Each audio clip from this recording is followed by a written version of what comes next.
റഷ്യയിൽ നിന്ന് ഇനി എണ്ണ വാങ്ങില്ലെന്ന് പ്രധാനമന്ത്രി നരേന്ദ്രമോദിയിൽ നിന്ന് ഉറപ്പ് ലഭിച്ചുവെന്ന് അമേരിക്കൻ പ്രസിഡന്റ് ഡൊണാൾഡ് ട്രംപിന്റെ വാദം പൂർണ്ണമായും തള്ളി ഇന്ത്യ. ഇക്കാര്യവുമായി ബന്ധപ്പെട്ട് അമേരിക്കൻ പ്രസിഡന്റ് ഡൊണാൾഡ് ട്രംപുമായി പ്രധാനമന്ത്രി സംസാരിച്ചിട്ടില്ല എന്ന് വിദേശകാര്യ മന്ത്രാലയം സ്ഥിരീകരിച്ചു. നരേന്ദ്രമോദിക്ക് ട്രംപിനെ ഭയം എന്നായിരുന്നു ലോക്സഭാ പ്രതിപക്ഷ നേതാവ് രാഹുൽ ഗാന്ധിയുടെ വിമർശനം. വൈറ്റ് ഹൌസിൽ നടത്തിയ മാധ്യമ സമ്മേളനത്തിലാണ് റഷ്യയിൽ നിന്നും എണ്ണ വാങ്ങുന്നത് അവസാനിപ്പിക്കുമെന്ന് പ്രധാനമന്ത്രി നരേന്ദ്രമോദി ഉറപ്പു നൽകിയതായി അമേരിക്കൻ പ്രസിഡന്റ് ഡൊണാൾഡ് ട്രംപ് പറഞ്ഞത്.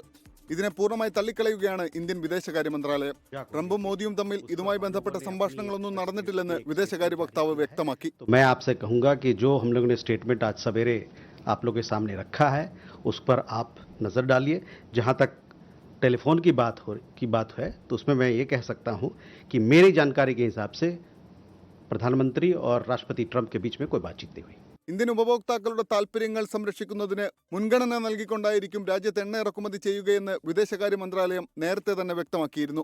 കൂടുതൽ വ്യാപാര ചർച്ചകൾക്കായി വാണിജ്യകാര്യ സെക്രട്ടറി രാജേഷ് അഗർവാൾ ഇന്ന് അമേരിക്കയിലേക്ക് പോകും. ട്രംപിന്റെ പ്രസ്താവനയ്ക്ക് പിന്നാലെ പ്രധാനമന്ത്രി നരേന്ദ്രമോദിക്ക് ട്രംപിന് ഭയമാണെന്ന ആരോപണവുമായി ലോക്സഭാ പ്രതിപക്ഷ നേതാവ് രാഹുൽ ഗാന്ധി രംഗത്തെത്തിയിരുന്നു.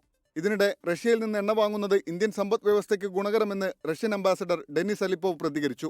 Indian government is, as I said, is acting having in mind the interests, the national interests of this country in the first place. And our cooperation in energy is very much in tune of those interests. Russia ഇന്ത്യയുടെ താൽപര്യങ്ങളോട് ചേർന്ന് നിൽക്കുന്ന രാജ്യമെന്നും അദ്ദേഹം പറഞ്ഞു. International desk 24. ലോകത്തെവിടെയായാലും ഏത് സമയത്തും 24 വാർത്തകളും augmented reality പാക്കേജുകളും എക്സ്പ്ലെയിനറുകളും വിശദമായി കാണാൻ ഞങ്ങളുടെ യൂട്യൂബ് ചാനൽ നിങ്ങൾക്ക് സബ്സ്ക്രൈബ് ചെയ്യാം.